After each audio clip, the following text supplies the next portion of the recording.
most low-carb lemon muffins turn out dry, dense, or just disappointing.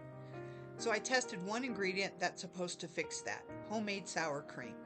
In this video, we're looking at what it actually does to moisture, texture, and structure, and whether it truly makes a difference in low-carb baking.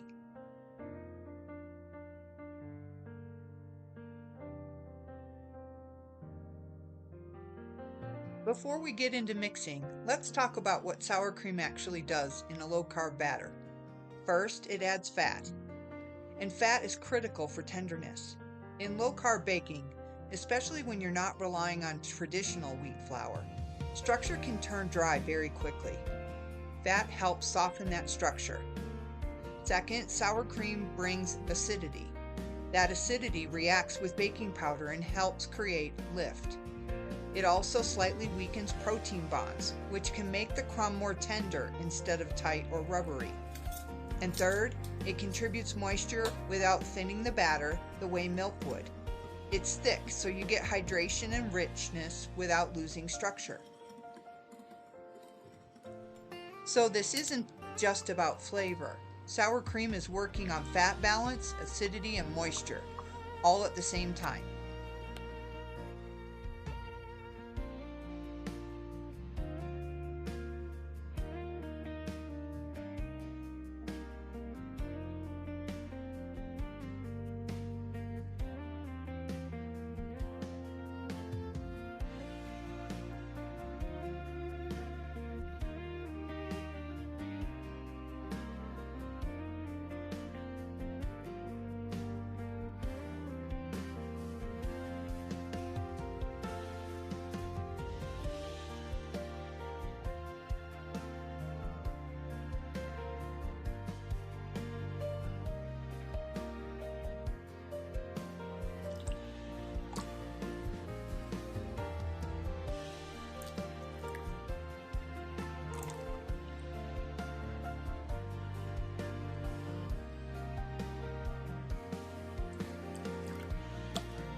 Alright, let's look at the crumb. You can see the interior is soft but not wet. The structure's even with small air pockets throughout, which tells us the acidity supported the lift without collapsing the batter. When I pressed into it, it sprung back slightly. That's tenderness without gumminess, and that's important in low-carb baking, because without traditional wheat structure, muffins can either turn dense or overly fragile. The moisture's balanced. It doesn't feel greasy, and it doesn't crumble apart like almond flour. That tells me the fat from the sour cream integrated into the batter instead of separating out. Flavor-wise, the sour cream doesn't dominate. It enhances the lemon. It rounds it out instead of making it sharp. So here's the decision. If you want a moist, tender crumb in low-carb lemon muffins, sour cream isn't just optional, it's structural. It improves texture, supports lift, and stabilizes moisture. For this formula, it works.